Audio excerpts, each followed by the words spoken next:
Guérande, ses marais salants, sa ville fortifiée, ses remparts ou sa collégiale, tout le monde connaît, ou presque. Mais son histoire médiévale, beaucoup moins. Et pourtant, il s'est passé bien des histoires sur cette place forte du Moyen-Âge. Et pour devenir un collab en histoire médiévale, j'ai rendez-vous avec Charlotte. Bonjour Charlotte. Bonjour. Alors cette visite médiévale, elle se fait en costume. Oui.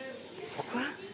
Parce qu'il faut retourner à l'époque du Moyen-Âge pour retrouver le trésor caché de Guérande. Donc on est obligé de se mettre dans la peau des personnages de l'époque.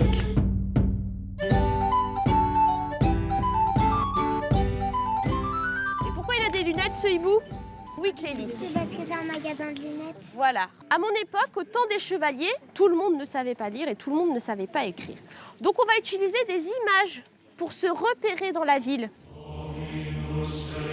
Alors retrouvez la gargouille qui est sur votre image.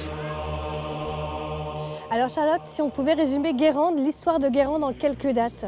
Alors donc la ville aurait été fondée par les Bretons du roi Warrock au VIe siècle. Donc Guérande en breton se dit Gwen Ran, signifiant territoire blanc, en référence à l'aspect sacré de ce lieu.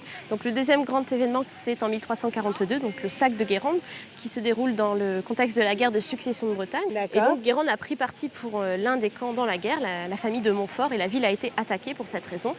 Et c'est ce sac qui va amener ensuite à la construction des remparts actuels. Est-ce que vous savez ce que c'est un pilori? Au pilori, on mettait des gens qui avaient fait des bêtises et on voulait qu'ils aient honte, on voulait qu'ils se sentent mal.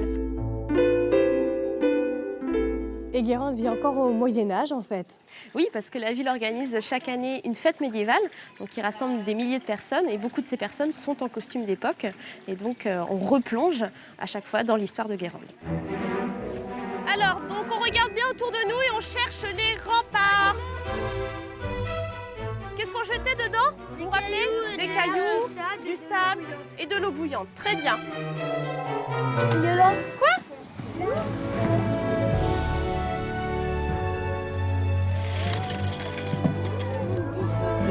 Il est beau le trésor? On en prend. Comme la visite se termine au pied des remparts, moi j'en profite pour faire un petit tour de garde. Salut!